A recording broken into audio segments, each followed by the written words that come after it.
across Staffordshire and Cheshire. Proud of where we live. BBC Radio Stoke. Good evening and welcome to a special programme on BBC Radio Stoke, and if you want it with pictures, it's on Facebook Live as well. Next Thursday, over 60,000 people get the chance to vote for a new Member of Parliament for Stoke-on-Trent Central after the resignation of Tristram Hunt. Since 1950, it's been a Labour seat. Next week, that could change. 5 of the 10 people hoping to be Stoke Central's next MP are here on BBC Radio Stoke this evening. For the Conservatives, Jack Brereton. For the Green Party, Adam Colclough. For Labour, Gareth Snell. The Liberal Democrat candidate is Zulfikar Ali. And for UKIP, Paul Nuttall. 5 other candidates are standing. We'll hear from 4 of them later. You can see a full list on the BBC website. A few moments ago, they drew lots to see who would go first with our first question, some put by listeners to BBC Radio Stoke. And the long or short straw, I don't know which, went to Jack Brereton for the Conservatives. Is Stoke or Hanley more important, and why? Well, I think, both are incredibly important. Hanley is obviously our city centre, but Stoke is also a significant town. It's got the rail station in Stoke, and obviously the council headquarters are in Stoke still. Wouldn't have been under Labour, but I think it is incredibly important that we support both towns, and all of our towns across the city are important and have their role to play in the future of the city. And it's important that with the investment that's going into our city, that we put investment into all of our towns. Paul Nuttall for UKIP. Is Stoke or Hanley more important, and why? Well, of course, both are exactly the same in terms of importance. If you're the MP, you're the MP for the constituency of Stoke-on-Trent Central. Both towns are within that constituency, and there deserves to be equality right across the board. What is evident, clearly, is that the constituency needs investment. And I believe I'm the best candidate on the panel who can bring investment, because I'm a national figure, I'm a national political leader, I'm a national voice, and if I stand up in the House of Commons, people will listen. So would you then give 50-50? If there was, for the sake of argument, £10 million coming into the city, would you advocate 5 goes to Stoke, 5 goes to Hanley? Well, that wouldn't really be the role of the MP. That would probably be the role of the council.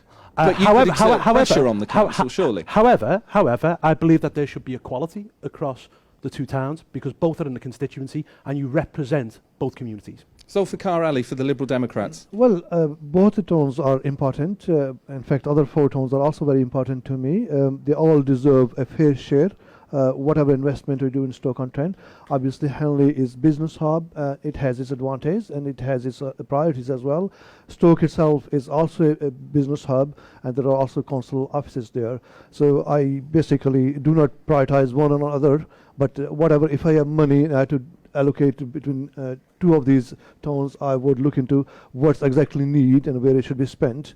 But I'm not going to deprioritize any of the towns within the city, and I'm not going to prioritize one on the other one, but it's on need-to-need basis. Even though one of the 2 towns is known as the city centre? Yes, whole Stoke-on-Trent is one city anyhow, and council offices are based in Stoke. Business hub is in Hanley, so both are important to me. Gareth Snell for Labour. I think the question sets up the idea that it's a zero-sum game, that if one succeeds, the other must fail. I think that's the first thing we need to move away from. So I think Stoke is obviously important for its university quarter, for the fact that it's where the sixth form college is, it's where we have the railway station, and it's also where there's obviously the historic town of Stoke. But we can't get away from the fact that Hanley is the biggest town in the city. It is where the central business district is where the shopping district is, and it's where most people will come to if they come into Stoke. So what I would want to do is not necessarily penalise one for the sake of the other. I do think we need to move away from this idea of a zero-sum game, and that goes for the same for Burslem and for Tunstall and for Longton and for Fenton. All of them have a different role to play within the city, and we've got to be putting the right level of investment in at the right time to make sure that each is playing the right part. So when the City Council was run by Labour, were they wrong to prioritise Hanley? I don't think they were wrong to prioritise Hanley. They had a plan. So why wouldn't you? Well, I'm not saying I wouldn't prioritise Hanley. So you would? I would prioritise whatever was necessary at the time. So again, you're trying to make me onto a zero-sum game that if you prioritise one, you're deprioritising the other. Hanley has a role to play, and the investment that it needs should be met to ensure that it can play that role. But the same goes for Stoke. You know, they're different parts of the city, and we shouldn't necessarily be trying to pick one off against the other. Adam Colclough for the Greens. I think both towns matter. I think all 6 towns matter. Now, what I would want to do is start being creative in how we redevelop Stoke Town Centre. If you walk around, there's floors above, lots of the shops that aren't used. Let's redevelop that as affordable housing. Let's build on the strong arts heritage, which there is in Stoke, with places like Pilgrim's Pit, and they're going to be coming with the Spode site, to get artists there, to get people starting small businesses that will bring Stoke up. We'll take a question from Laura Cohen now from the British Ceramics Confederation, whose headquarters are in Stoke. If elected, what specifically would you do as our MP to boost the UK ceramics industry and unlock further growth? What would you do, essentially, to ensure growth in ceramics and unlock further growth? Zulfikar Ali for the Liberal Democrats. Well, I think the biggest threat at this time in history for our jobs, including ceramics, is leaving European single market. And if we do, then there's a high degree of uncertainty. If you look at the article by Professor Jeff Pugh, who is a professor of applied economics at Staffordshire University, there's certainly going to be quite a lot of job losses and manufacturing losses in short term, and in the long term there's uncertainty, and very likely is going to be a quite bad hit for the jobs. If we leave a European Union single market, what's going to happen? We are going to fall back to World Trade Organization tariffs straight away, and when that happens, we're going to have increase in prices of 5% to 10%, and when we go to the European market, then we would not be able to compete with China and United States of America, and that's where we would have less tax base, we would have less money coming to treasury, and we would have less trade, we would have less manufacturing, and obviously that's going to lose jobs as well. So what would you do to ensure growth? Well, against that background? Look, ensure growth is the second step. The first step is to maintain what we have and to maintain our trade with the European Union. I'm asking really to have another say for the people on the ballot whether they want to accept the deal which government is going to put to the European Union. People, when it came to referendum last year, they did not vote to leave single market. In fact, they were clearly told they will still be part of single market, will be able to trade through single market, but are going to leave the European Union. But the situation is different now. So we may well come on to Brexit in a moment. So with respect, I'll move on to Gareth Snell for Labour. Well, I think there are 2 things that we need to prioritise. The first is we need to make sure that, and it's linked to Brexit, that we get the new trade deals with the emerging markets, particularly in the USA, where we know that the demand for British-made ceramics is quite high because of the lack of an indigenous market, and also believe it or not, South Korea is a place where people like to buy British ceramics. So we've got to seize those opportunities. Particularly, I think what we also need to do is start looking at how we properly protect backstamping. A lot of work has been done by people like Nina Gill and Sean Simon and Michael Cashman before them in the European Parliament to try and make sure that we're getting the correct designation on our crockery and our pots, because too many pots are brought into the UK, are then decorated, then passed off as being made in Stoke-on-Trent, and that's damaging to the industry that we've got here. I know that the British Ceramics Confederation and Laura Cohen have done a lot of work with Labour MPs in North Staffordshire and in the European Parliament to progress that, and I think continuing that work to make sure that when you buy a piece of really good quality pottery, and let's be clear, we make the best pottery in the world, that you can be confident that it's been made and finished in Stoke-on-Trent, and you can buy that with absolute confidence. Jack Brereton for the Conservatives. Well, I think it's absolutely important that we have that trade deal with the European Union. And in leaving the European Union, obviously this area voted overwhelmingly to leave the European Union. Only the Prime Minister has that clear plan to deliver a successful Brexit. And within that 12-point plan is to pursue a bold and ambitious free trade agreement, which will ensure that we can continue to trade with the rest of Europe. But it's also important that we build trade relationships with other countries, with America. There's a big market in America for British-made products, and particularly British ceramics, so that's particularly important. But I think the other area that we need to go into is the advanced materials sector. Ceramics have a massive role to play in things like the health industry, so we need to upskill some of our population. And I was talking only yesterday with Liz Barnes from the university about upskilling and ensuring that we've got the right courses to ensure our people in Stoke-on-Trent have the right skills for that industry. Adam Colclough for the Greens. We would join the British Ceramic Confederation in backing a call on the government to invest heavily in renewable energy, Now, in the United States, it is now cheaper in 9 different states to use renewable energy if it is to use fossil fuels. The Netherlands produces 49% of its energy from renewables. Why aren't we doing the same? If we invest in that, we will be able to make the ceramic industry more efficient and create better jobs. And also, we need to start backing building affordable housing, because all of that housing will use products from the ceramic industry to creating jobs here and making our industry as big as it was in the past. And Paul Nuttall for UKIP. When I met with the British Ceramics Confederation, they were quite open that they wanted to remain within the European Union during the referendum. But now Brexit has happened, they're looking to the future and they're positive. They're positive about the opportunities that Brexit has opened up.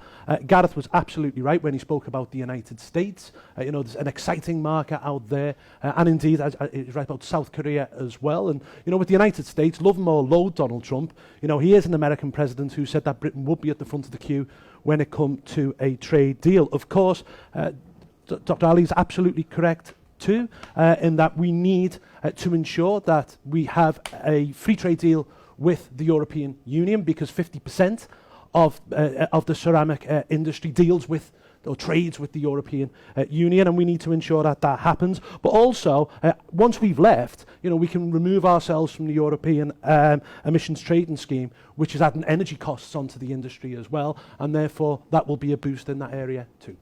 I'm glad actually that Paul's raised the issue of the European trading scheme when it comes to emissions, because yesterday in the European Parliament there was a vote on the border adjustment mechanism, and the British Ceramics Confederation asked Paul specifically to go to Europe yesterday and to vote to oppose that. Now, Paul didn't do that. Now, Paul is the only one on this panel who currently has a vote in a national legislature who can actually make a difference for the benefit of the ceramic industry. And not once, when he's been in the European Parliament, has he ever done anything to help that. And I've checked this. Not once has he been involved in any of the groups about backstamping. Not once has he attended any meeting by the Ceramic Confederation on how best to boost ceramic industries. And when he had the chance yesterday to go to the European Parliament and vote in a way that would benefit the ceramic industry, he didn't go. So if he wouldn't do it when he had the vote in the European Parliament... OK, well, let's get a quick response from Paul Nuttall to that, and then we'll move on with another question. Well, firstly, I've been an MEP since 2009. I was elected with a mandate to get Britain out of the European Union. I've been very successful at doing that. If it wasn't for people like me and Nigel Farage, there wouldn't have been a referendum and we wouldn't have... So do you still draw a salary as an MEP? Because from what you've said, it's job done, and some might argue you shouldn't now. Somebody has got to be there to ensure that the government's feet are held to the fire on Brexit and the Commission's feet... But you don't do that in the European Parliament, you do that in the Westminster Parliament, surely. That the Commission's feet are held to the fire as well, and that Britain gets the best deal possible. And look, if there wasn't UKIP MEPs over the years, we wouldn't be where we are today, because we've gone out there and we've acted as the eyes and the ears of the British people. And I want to make one last point. OK, Gareth is going to say, oh, but your attendance record is only 42%. No. Well, that's what people usually say from the Labour Party. It is, right? But I don't believe in that Parliament. It's in Brussels. I want us to be out the European Union. Isn't it hypocritical to take a salary from that job then? Jeremy Corbyn's attendance in the British Parliament, which is only a bike ride away from his house, is only 51%. Come on. No, it's absolutely correct. Can I just say, I just want to put one question to Paul Nuttall before we move on. Isn't it hypocritical then to take an MEP's salary from a Parliament you don't believe in and you don't want to attend? Hang on. The SNP... No, I'm asking about you. I'm not asking about other people. No, it's not hypocritical at all. Okay. Because the SNP do exactly the same in Westminster. They don't believe in Westminster. Just because they do it doesn't make it right. They want Scotland out of the Union, the great Union that's given us real peace and prosperity over these years, just as we wanted to take us out the European Union. We've been very successful doing it. Okay. If you want to have... Well, no, we need to move on, but we will come back to this, I'm sure. If you want to have your say, you can do it via text 81333. Start your message with the word Stoke. You can also have a look on Facebook Live, where you can see pictures of what you're hearing this evening, and you can have your comments on there as we go through. You're listening to a Stoke-on-Trent Central by-election special here on BBC Radio Stoke. A couple of people, Phil in Bucknell and Malcolm, had a similar question about Brexit. When the vote was for Article 50 to be triggered, would they have gone with the Brexit vote, or would they have gone against it? What do you think they should do? Whichever way their constituency voted, they should have gone with their constituencies, not with anyone else. So very quickly on this, if we can, given that it was roughly 70-30 to leave, would you back the triggering of Article 50? Adam Colclough for the Greens. Not under the current agreement, I wouldn't know. Okay. And our leader, Caroline Lucas, didn't. Gareth Snell for Labour. Like Ruth Smeeth and Rob Flello, the other MPs for Stoke, I would have voted to trigger Article 50. Paul Nuttall for UKIP. Well, pretty obvious, but Need I ask? I think it should have been triggered 6 months ago. Jack Brereton? Absolutely, I would have voted to respect that. And our Prime Minister Theresa May is the only one with that clear plan to deliver. I think you also need to ask Gareth about his own MP who didn't seem to support the will of the people. Oh, well, that's Paul Farrelly in Newcastle under Lyme, of course. Because, of course, Jack's own MP, who was Ruth Smeeth, did support the will of the people. And I've said this point, and Jack's raised this now a number of times. Paul was wrong, in my opinion. Paul was absolutely wrong not to support the will of the people. The people of Newcastle, like the people of Stoke North, Stoke Central and Stoke South, were absolutely clear in what they wanted. And I believe that as a Member of Parliament, it's your duty on those matters to go and follow the will of the people. They couldn't have made it any clearer, and we should have done it. Zulfikar Ali for the Liberal Democrats. Not unless there's a clear promise that there would be another chance for people to have a final say on the European Union. I think it started with democratic process and should end with democratic process. People given a consent that you should divorce from the European Union. It should not be a stitch-up between 2 or 3 ministers in the cabinet. It should be a people's will, which package you're going to accept and which package you're going to reject. If people given a clear decision on that, then I would vote for triggering Article 50, but not otherwise. OK, it's been an interesting by-election campaign so far. I've got some individual questions for you that I'll ask in just a moment here on BBC Radio Stoke. This weekend in Soul-on-Trent, we enjoy another session of classic Northern Soul and Motown memories, and in the second hour, it's my pleasure to present you a stunning selection of floor-packing oldies from one of the country's best-loved DJs, Stoke-on-Trent's Keith Minshall. Selected from Keith's time behind the turntables at the Golden Torch All-Nighters in Tunstall, the Casino in Wigan and the Highland Room sessions at the Blackpool Mecca, everyone's a winner. Richard Serling's Soul on Trent. Saturday nights from 6. BBC Radio Stoke.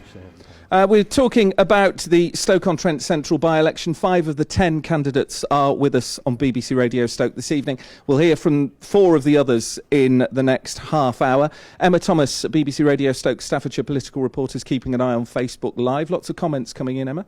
Yeah, we've got one here from Martin Bailey. Now, his question for the candidates is, what will the candidates do to move the city forward and modernise it? He said he grew up in the city but never wanted to work in the pottery industry. So how can we increase the skills and the prosperity?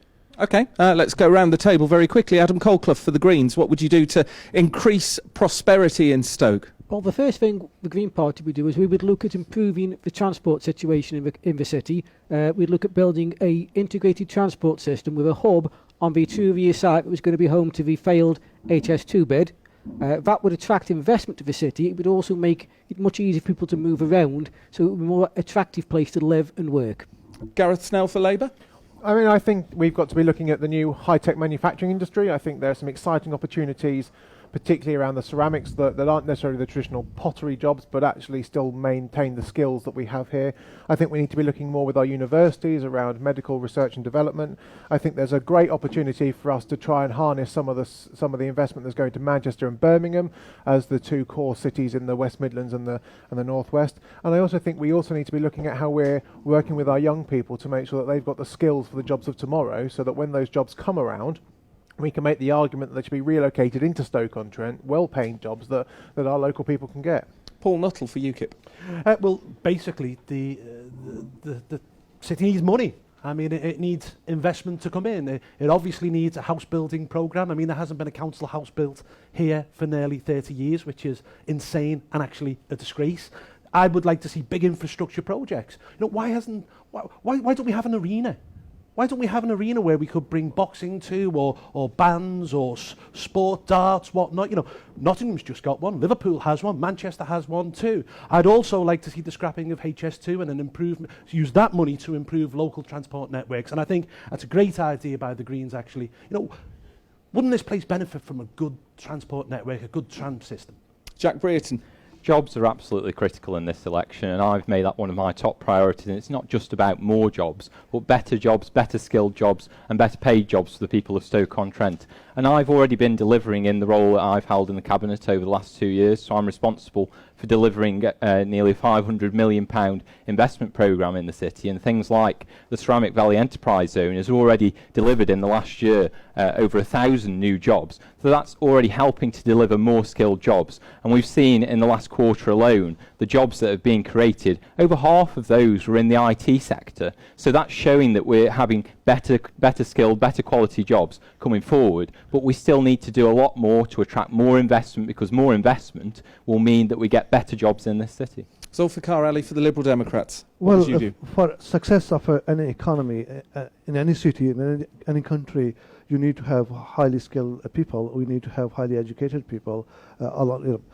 Where traditionally in Stoke-on-Trent the skills are not great, and what we did actually when we were in coalition previous 5 years, we introduced 1 million apprenticeship, and people in Stoke-on-Trent usually benefit from that. And when we get back into government, we get elected, we would do it again.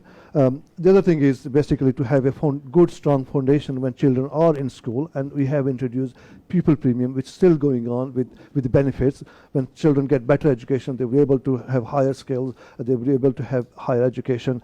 What important is actually here, at the moment we have 157 million pounds signed by European Union for regeneration fund in Stoke-on-Trent.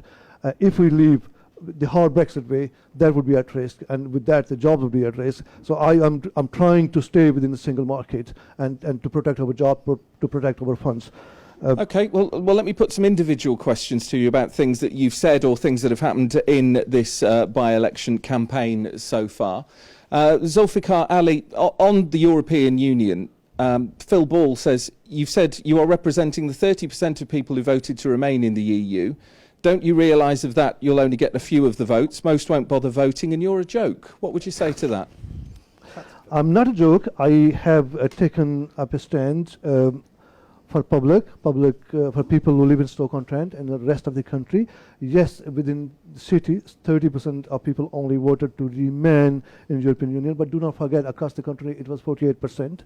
And if you but only people in this constituency can vote in this by-election. That's right, but do not forget those people should not be neglected as well. And quite a lot of people, if you speak to them who voted to leave, they voted, quite a lot of them, on the basis of misinformation they had. For example, we would still be part of single market. For example, we would be getting £350 million a week back, and we'll be spending on NHS. So that's not the really right information people have. No, people have more information on this. And if people are feeling so strong about leaving, and especially the leave campaigners, why they can't accept there should be another referendum? If they feel that people have given their decision, it was clear decision, what's harm in having another ballot? Well, people will have their say on that next week, of course. Gareth Snell for Labour. You put on Twitter that Jeremy Corbyn was, and I think I'm quoting here, IRA supporting friend of Hamas. How difficult was it for you to share a platform with him earlier in the by-election campaign? No, what I actually said was that in the leadership debate we were getting to a point where we were all saying silly things, and I made that as a reference to demonstrate that if we're going to go down that line as a Labour Party, we were going to end up hurting only ourselves. Look, Jeremy, so you don't see that as a reflection of your party leader? No, then? Jeremy's been to campaign for me in Stoke-on-Trent, and I'm really grateful for that. We had a great time door knocking in Bentley, and the people that he spoke to were really pleased to have an opportunity to speak to him. He's been here, he's coming again. He's been firing up our members and making it very clear that we've got to get out there and win every vote in this election. How important is it for him that you win this seat? Well, Jeremy's made it very clear that he wants me to be in Parliament with him, so I hope it's very important for him that I win. Do you think there's more to it than that, though? I mean, it's not just about having one more backbench Labour MP, is it? I think because of the status of this by-election, I think a lot is being read into it. I think we're in danger of realising the fact that actually this is about the people of Stoke-on-Trent Central going out and choosing a strong local voice who can go to Westminster and stand up for them. This isn't about playing out national politics on a local stage. I know some of the other candidates on this panel will be happy if that were the case, but for me and for Jeremy, and having spoken to him about it, we're clear we've got to make a case for why people should choose a strong local candidate who can go to Westminster, be a true authentic voice for Stoke-on-Trent, and not be there simply to pursue their own personal or political agendas. Jack Brereton, you keep saying that the Conservatives are the only party that can deliver Brexit, which, given they're in government, sort of stands to reason. So why does it matter which party the Stoke-on-Trent Central MP is from? It won't actually affect how the government delivers Brexit, will it? Well, I think it sends a very clear message that they back Theresa May's clear plan to deliver Brexit, and that is extremely important. And we've got to think as well that I'm a Conservative and it's a Conservative government, and I can talk to the government and ensure that we push the government to get the best out of Brexit for Stoke-on-Trent. I met with the Prime Minister Theresa May last week to discuss Brexit and how it's going to benefit Stoke-on-Trent, to make sure we get the best out of that and discuss her 12-point plan. And that's something that's absolutely critical, to have an MP who can talk directly to government and continue to influence on getting the investment that we need in this city. So does a Conservative government actively ignore MPs of other parties then? Well, I think having a Conservative MP means that we can show that this area needs that support and can speak directly with ministers. Other MPs can't do that as effectively. Yes, they can. Yes, they can. I mean, yes, they can, because Ruth Smeeth and Rolf Lello have got commitments from David Davis that they can meet with him. And so a delegation, where's the investment, Gareth? Why have they let this city down for so long? Ruth Smeeth and Rolf Lello have got a commitment from David Davis, who is a Conservative, and Jack hasn't forgotten that they will meet with them and a delegation of people from Stoke-on-Trent to talk about how we can get the best out of Brexit for Stoke-on-Trent. So the idea that you've got to have a Tory MP to speak to a Tory government, I actually think, what does that say? I mean, you think you're right, Stuart. What does that say about the people that don't vote for Tories, that the government doesn't care about them because they haven't made the right choice? Because that's what you're essentially saying, Jack. Absolutely not. But the thing is that none of you have a plan to deliver Brexit. Well, nor do you. You're just parroting Theresa May's 12-point plan that doesn't mention ceramics. We have a white paper. Well, this economy is much more diverse than ceramics, and I think it's extremely important that we recognise that within Theresa May's plan there is a clear Did you talk about NHS underfunding? There is a clear plan. Did you talk about the lack of school places? Let Jack speak, Gareth. Now, please, Jack. There is a clear plan to pursue a free trade agreement which will support not just the ceramics industry, all of our industries within this city, because we've got a very diverse economy. You know, I've been to Goodwin's recently. They've got a fantastic steel foundry there that's producing really important products that we want to trade with Europe and around the rest of the world. So it's important. Are you disappointed, though, that there's no mention of ceramics in the white paper? It's not just about ceramics. It's about all my question of our economy. Should it have been in there?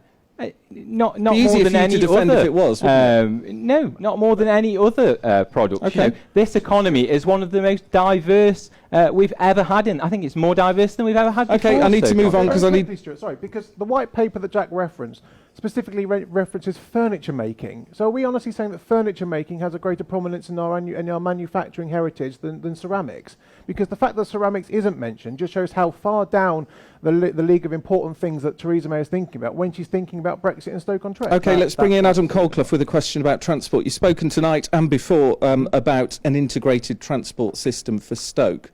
How would it work and how would you pay for it? Well, sadly, the fact that we're leaving the European Union cuts us off from one of the major forces that would have helped us pay for it. I would be out making the case to the government that if we want to revitalise Stoke's economy and the economy of the West Midlands, then we need a good transport system, because we are in an ideal position to become one of the economic powerhouses. But how would you pay for it? It costs millions of pounds per kilometre to put this in. Why is that better than buses? Well, we were integrating all of the transport. You know, we would work one town at a time, linking each of the 6 towns by trams, by trains, and we would be working with the government to say, if you want a West Midlands and you want a northern powerhouse, then you need to start investing in cities like Stoke. So how would you link the towns by trains? Would it be a reintroduction of the loop line? Is that what you're looking at?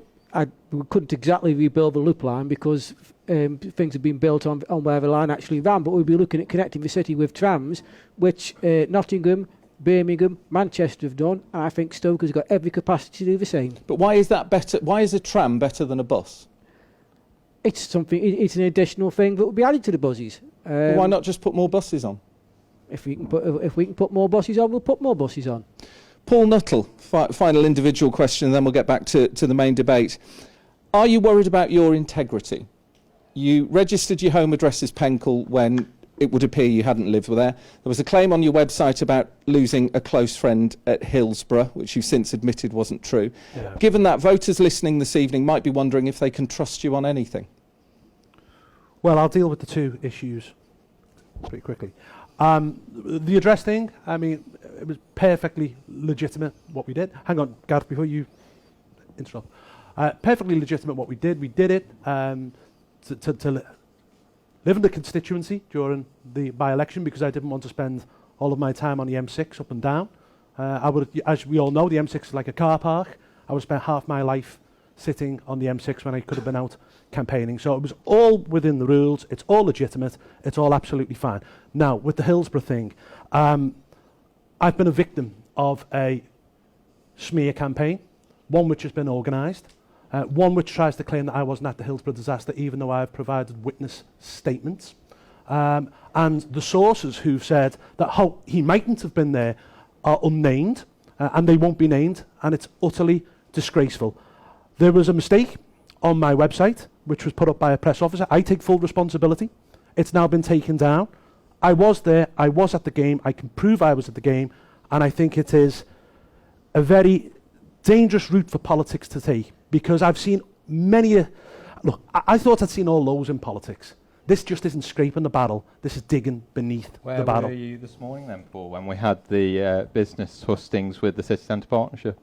I was writing my speech for the conference tomorrow. So that's more important than the people of Stoke-on-Trent? I had... Look, because of the week I've had, and because of the situation that I found myself in, I had to juggle everything around. I had to ensure that I was in Liverpool on Tuesday, and on Wednesday as well. And there's nothing I could have done about that. That's the circumstances I found myself in, the most difficult circumstances I've ever been in my life. Okay? So part of it is my fault. The other part, the main part, the beginning of the story, was nothing but a very cruel and actually evil smear campaign. You began by saying as a party leader you would bring profile to Stoke-on-Trent. Yes. There's another side to that coin, isn't there? As a party leader, you may well find yourself distracted from the politics of Stoke-on-Trent, having to deal with press officers in UKIP, having to deal with other members of your party's issues, indiscretions, statements, writing speeches and so on. How would you balance the two as an MP? Well, very easily. I mean, I balance it as an MEP, and that includes travelling to Brussels. Hang on, let me finish. That's how you let me finish. Juggling Brussels, Strasbourg, being here. What I will do is I'll bring a huge profile to this place, and it will kick the establishment up the backside. This place is crying out for change. It's the one word you hear on the doorsteps. They've had a Labour MP since 1950. People feel as if their lot is no better. It's like Einstein's theory of insanity, doing the same thing over and over again and expecting a different result. It won't change if you get another Labour MP. If you get me, it will. Can I Gareth Snell, very quickly, the please. reason Paul's able to juggle all his work as an MEP is by his own admission he never goes to the European Parliament, so maybe he'll have the same effect. But my question to Paul would be, Stuart, he says that the way he registered his house was legitimate. Do you think it was honest? Yes, it was perfectly honest. Do you think it was honest to say you lived in a property you'd never been to stand in an election that you're visiting, and you think that's honest? We signed the lease before nominations went in. My bed and everything else was in there. I'm a busy party leader. I had commitments in my diary which were there before this by-election was even called. Unfortunately, I didn't have the time to get to the property, but I was in there almost immediately. But you think it's honest to claim to live in a house that you, by your own admission, you'd never been to? Because that's what you've said. You hadn't been to it by the time the nomination papers had gone in.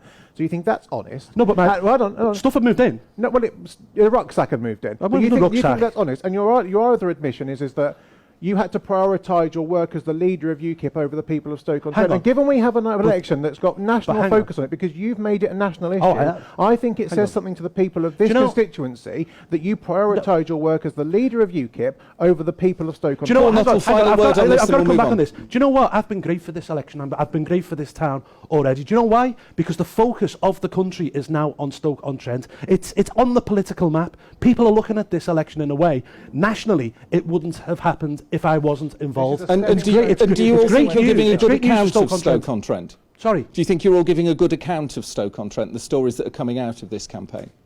Well, look, I mean... I'll bring in Adam Colclough here from the Greens. I think Stoke-on-Trent's given a good account of itself. I'm afraid Mr Nuttall's contribution hasn't helped that, but the city itself, we've shown ourselves to the whole world what a great city this is. And I think there's four candidates on this panel who will still be there after this election, working for this city and helping its people. OK, let's bring in another question from someone I spoke to in Hanley earlier today. I'd like to ask them, where are the people, the unfortunate people who found themselves down on the luck, where they're going to go, where they're going to sleep tonight? I feel sorry for them. Where will people who are down on their luck, sleeping on the streets, sleep tonight in Hanley? Jack Brereton for the Conservatives. Well, I think it's extremely important that we help homeless people, and there are a number of facilities that have been set up. The council set up in partnership with Lou Macari, the Macari Centre, which has been extremely successful. And, you know, we need to ensure that those homeless people do get the support that they need. Many do have mental health issues and drug, alcohol problems, and they need to have the support that they need to transform their lives. Zulfikar Ali for the Liberal Democrats. Well, homeless people, they do need support, and all the support City Council are giving, that's good, and I appreciate that one, and I fully support that one. One more thing I want to add here is, if we go the hard Brexit way, there's going to be less social budget, really.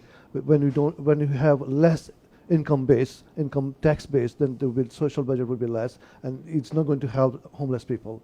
To prevent homelessness, people need to be put in proper houses, they need to have jobs, they need to have skills, they need to have education, and that would not come with unemployment, with loss of manufacturing, and with loss of jobs. We need to prevent, and that's what I'm standing up to, not to leave European single market, so we can protect our jobs, we can improve, in fact, investment to Stoke-on-Trent. It wouldn't happen otherwise. And if we go the hard Brexit way, this £157 million, which is assigned for regeneration, that would cause more joblessness, and that would cause more homelessness. Paul Nuttall for UKIP. The question was, where will people who are down on their luck sleep tonight? Well, they'll sleep on the streets. I mean, and that is unfortunate and something that we see quite regularly. And what is a disgrace, actually, is that across the country, not just in Stoke-on-Trent, 7,000 of those people who will sleep rough tonight are veterans. That is an absolute disgrace. If you were to be elected Member of Parliament for Stoke Central, what would you do about the people who are outside Wilko's every day? Well, firstly, homelessness is often linked to drugs or drink, or very often mental health. We need more money to go into mental health services. I would like to see more advisors, for example, in food banks, you know, to talk about the issues surrounding drugs and drink. And the big one, as I've said earlier, is that there's not enough houses. There hasn't been a council house built for 30 years. We need a council house building programme, and then we can add on other things. Let's get rid of the bedroom tax, which punishes the weakest in society. Adam Colclough for the Greens, what would you do about homelessness in Stoke? We need to look at things like benefit sanctions by the WP, which are driving people out onto the streets. We need to look at things like addressing mental health, but unfortunately the government's not doing that. They took £42 million out of one NHS budget, dropped it into NHS and into mental health, and that will be taken back at some stage. Most of all, we need to get building affordable housing, and we've not done. Neither Labour nor the Conservatives have done that, and we need to pick that up, and that is something the Greens are committed to doing. And Gareth Snell for Labour. Well, if I was being flippant, I'd suggest there's an empty property in Oxford Street that could be used, but because Paul's not there. Very flippant. Well, why aren't I there? Because somebody in the media decided to put my address all over Twitter. Well, your address was on the nomination papers, Paul, so you kind of put it in the public I'm domain. I'm not sure anyway, how someone who is homeless would feel about this discussion. No, they wouldn't, what would you do to help them? The one point I will agree with Paul on is about the fact we've got veterans on the street, which is why when I was leader of Newcastle, I was really proud to be able to sign up to the military covenant to make sure that returning service personnel got the help they need to get the right housing. I think Adam's quite right about the benefit sanctions and the bedroom tax. There are too many people who are driven into poverty, who then find that they can't afford rent, and the private sector housing market is one of those areas that needs greater levels of regulation.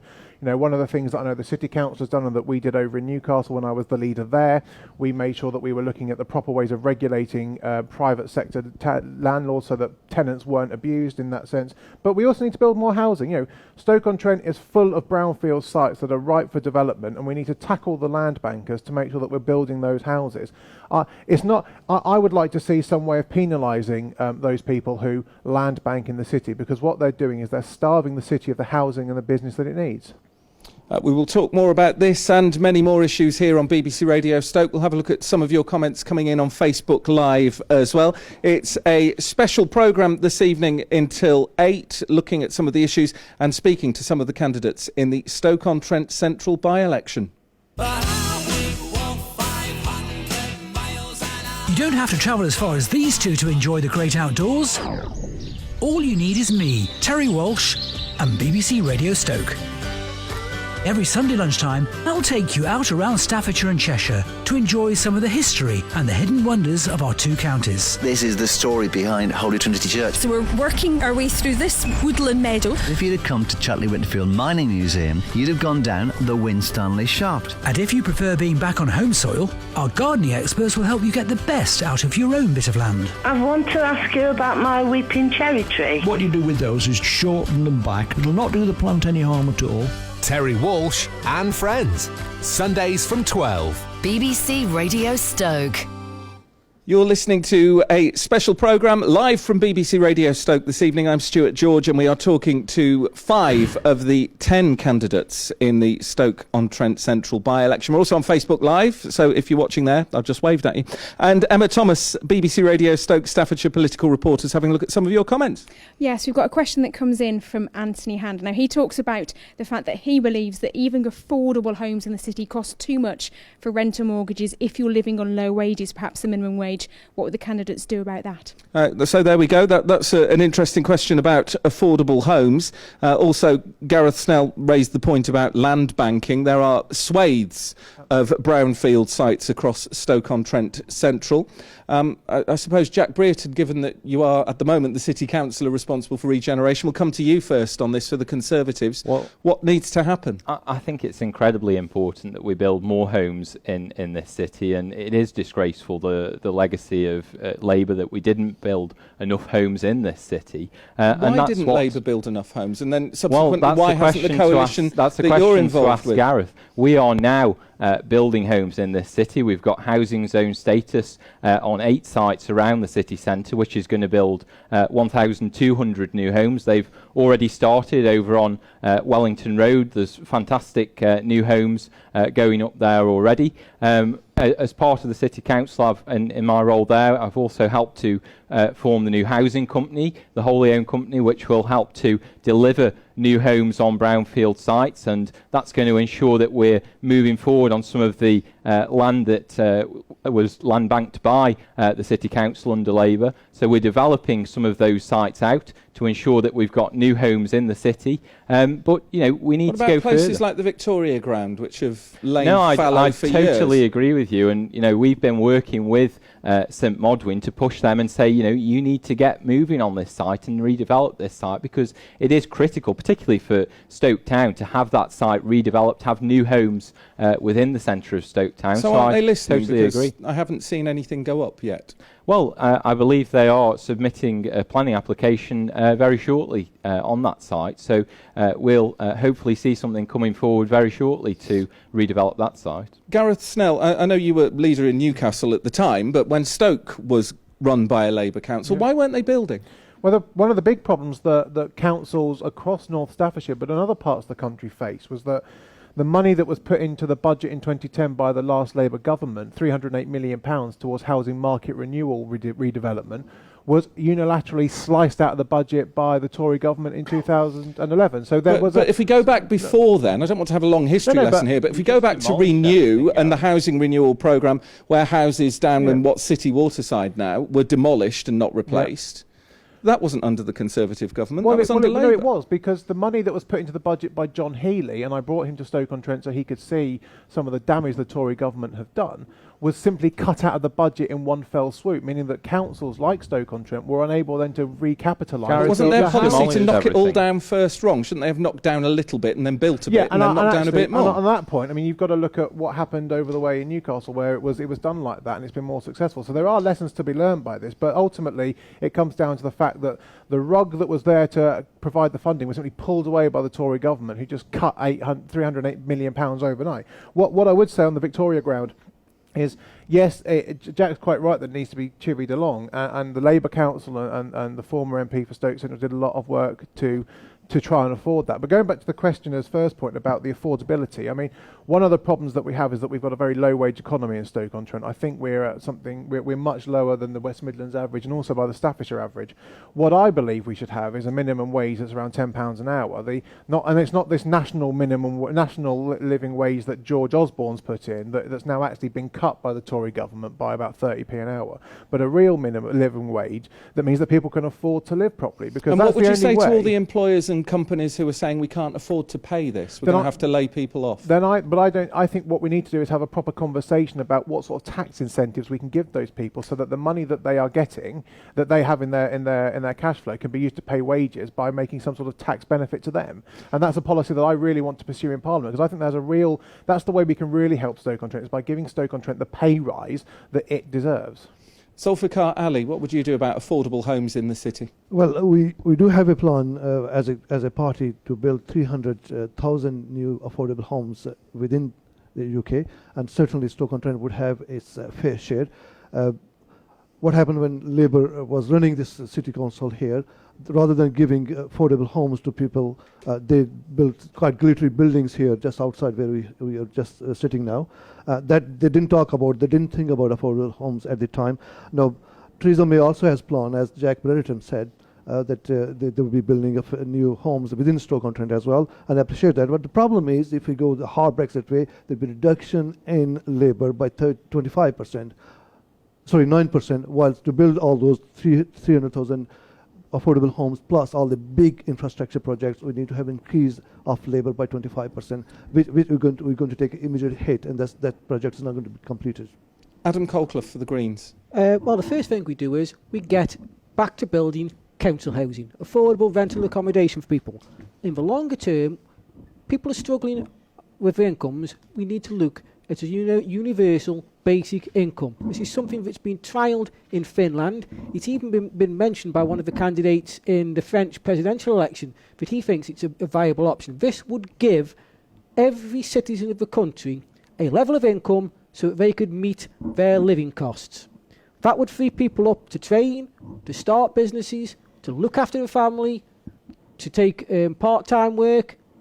That would be much cheaper than the current benefit system. It would be adapting to change, not creating messes and then arguing about who's going to clear them up, which sadly is what happens too often in politics. Paul Nuttall from UKIP nodded at the council housing point that Adam Colclough made there. What would you do there? I mean, look, this goes back generations. It really started with the Conservative government under Margaret Thatcher, who had the policy of right to buy, which I absolutely agree with. I think you should have the right to buy your council house. But the problem was that money then should have been reinvested into building more council houses, and it never did happen. The Labour government under Blair simply just didn't build at all. They didn't, they failed.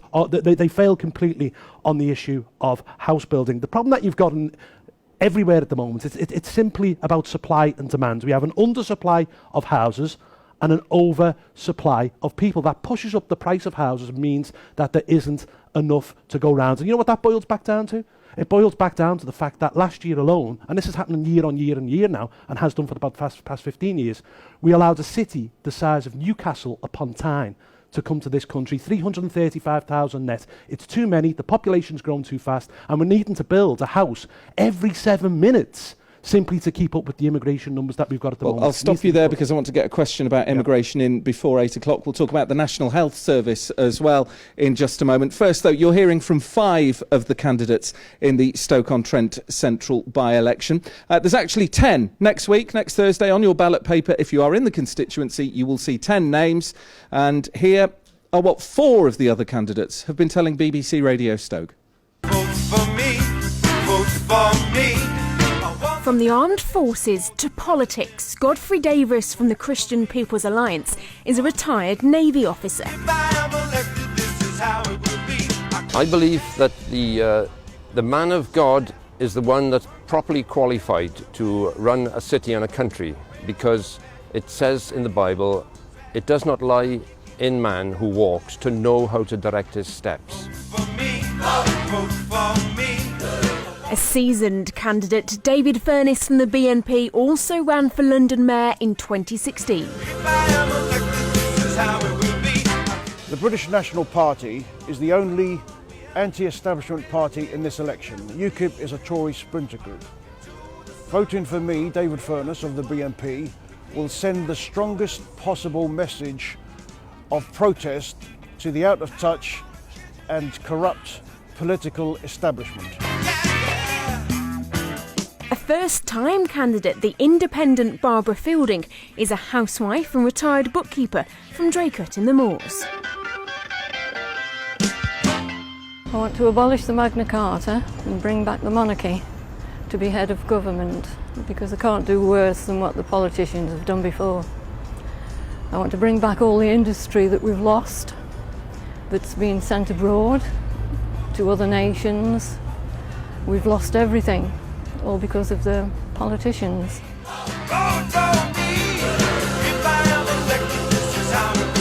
Calling himself the Shadow Minister for the Abolition of Gravity, the incredible flying brick represents the monster raving loony party.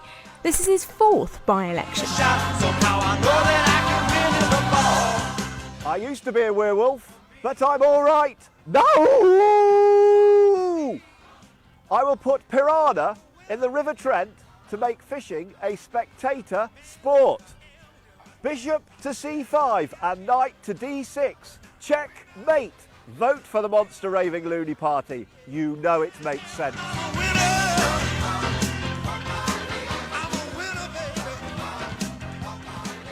That's BBC Radio Stoke Staffordshire political reporter speaking to four of the other candidates in this by-election. Mohammed Akram is standing as an independent candidate. The BBC's attempted to get Mr Akram to come on and be interviewed, but he's been unavailable for interview. So back to our panel this evening, live on BBC Radio Stoke, with a question about the health service. What pressure would you exert, and on who, to do something about waiting times at A&E at the University Hospital? Gareth Snell for Labour. I think there are two people we need to put pressure on to solve the waiting crisis that we have at A&E. The first is we need to be talking to the government about getting the extra funding necessary to get the nurses and the doctors in. And I was really privileged yesterday to take Tom Watson, the deputy leader of our party, round the A&E at Royal Stoke. It is a fabulous thing, and I've spent time up there with my wife and daughter previously when they've had things wrong with them, when it's been first-class service, but it's quite clear they're under pressure. The second people that we need to put pressure on is actually the City Council to make sure that we're getting the care packages that are necessary so that those people that are medically fit to be discharged out of wards in the hospital can be discharged, so that those waiting in A&E can be processed through the system. We were told yesterday that any given day at the hospital 150 people are waiting to be discharged, and they're not being able to be discharged because the care package simply isn't in place. Why did the Labour government allow a hospital to be built that was too small? I don't think it was too small. I mean, look, lots of people said it at the time, and now we've got people queuing at A&E. Well, the queues at A&E are more to do with the fact that there aren't the beds available in the hospital, which is to do with the discharge rates rather than the size of the hospital. But look, and I'm glad you said about Labour building a new hospital, because that's a fact that's gone unnoticed in this election. But we haven't paid for them yet, have we? No, we haven't paid for them yet. We'll pay for the next 23 years. But what we have got, well, look, I mean, Dr. Ali and Jack are going to shout PFI in a minute. They were in government for 5 years. They could have renegotiated that contract. They could have underwritten that debt and paid it off, but they didn't. So I take no lessons from them on the NHS. But what we do have is a hospital after 18 years of Tory government that was crumbling, and the Labour Party had a choice. They could build a hospital with PFI, or they could not build a hospital. They chose to build a hospital, and I'm very proud of the fact that it was the Labour government that provided a new hospital for North Staffordshire. Paul Nuttall for UKIP. Well, you have to put pressure on the Secretary of State. It's quite obvious that the NHS needs a cash injection, because it's the same every year, isn't it? You know, it's always a crisis in January and February. The problem that we have here is this, the PFI deal. I mean, we can't get away from it, Gareth. You know, the hospital was built for 415 million quid. It's going to cost 2.7 billion to pay back. 10% of the hospital trust's money goes on paying off this debt every single year. Now, the other problem that you've got, and Garrett's absolutely right on this, is the discharge rates. You know, across the country, because of cuts to residential care, there is 1 million people who are in hospital who don't need to be in hospital but have nowhere else to go. We need to fund residential care properly. Jack Brereton. Well, I care very much about our local health services. I was born in the local hospital and have used the services on many occasions. But there are still things that need to improve in our health service, and that's why the Conservative government are delivering what the NHS has actually asked for, which is 10 billion extra of investment in our NHS by 2020. That's already enabled us to deliver over an extra 10,000 doctors and over an extra 13,000 nurses in our NHS. But you're still going to have to cut millions of pounds, aren't you? No, that is additional investment that's being made in our NHS, and also in terms of social care. Taking into account inflation, which is going up. Yeah, it's taking into account inflation, extra £10 billion that's going into our NHS. In terms of social care, an extra £900 million is being put into social care nationally, and the local council here in Stoke-on-Trent is putting an extra £2.5 million in every single year, creating 100 more staff for social care, adult social care in this city. So that is delivering on health and social care. If we look over to Wales... Can you genuinely say we're delivering on health and social care at the moment? We are delivering, but we need to get better, not to enough because they're waiting on trolleys. More investment to actually do that, and that's why we've committed to delivering more investment into the NHS. If you look to Wales, they are cutting the NHS. The only part of the country, Labour are cutting the NHS by 8%. Right, and in the last election, 1.3 billion less. That's how much Labour pledged. Zulfikar Ali for the Liberal Democrats. Sorry, you've got to move on. I think two parties need to be put pressure on political parties across the spectrum, because we need to have cross-party convention to have more funding for NHS and the Chancellor of Exchequer, because we definitely need to have next year at least £4 billion more investment into NHS if we want to have a sustainable NHS. What happened particularly in Stoke-on-Trent is PFI again. Gareth, I'm so sorry. It's PFI. Look, we used to have 1,300 beds. Okay, Adam Colclough for the Greens. I've got to bring Adam Colclough in because we're rapidly running out of time. Adam Colclough. What we would do as the Green Party, we would put pressure on the CCG to stop closing beds at community hospitals. That is a point we have campaigned on for the past 12 months. And how would you pay for that? Well, the CCGs would have to find the money, the clinical commissioning groups. The fact that there's no community beds is creating the wider problem in the health service. That is a point made by Dame Julie Moore, the Chief Executive of Queen Elizabeth Hospital, and it's been made by Age UK. Social care is not working, there's not enough district nurses. And until we can provide that, we are creating more costs and more problems for the NHS by closing community beds. I'm sure we could talk about this all night, but unfortunately we are out of time. Thank you very much to our panel this evening. Zulfikar Ali for the Liberal Democrats, Jack Brereton for the Conservatives, Paul Nuttall for UKIP, Gareth Snell for Labour and Adam Colclough for the Greens. You can hear more tomorrow morning with Liz Ellis at breakfast, and next Thursday, the day of the by-election, our political reporter Emma Thomas will be live at the count. Georgie Spanswick on the way next on BBC Radio Stoke. Have a lovely Thursday evening. Across Staffordshire and Cheshire. Proud of where we live. This is BBC Radio Stoke.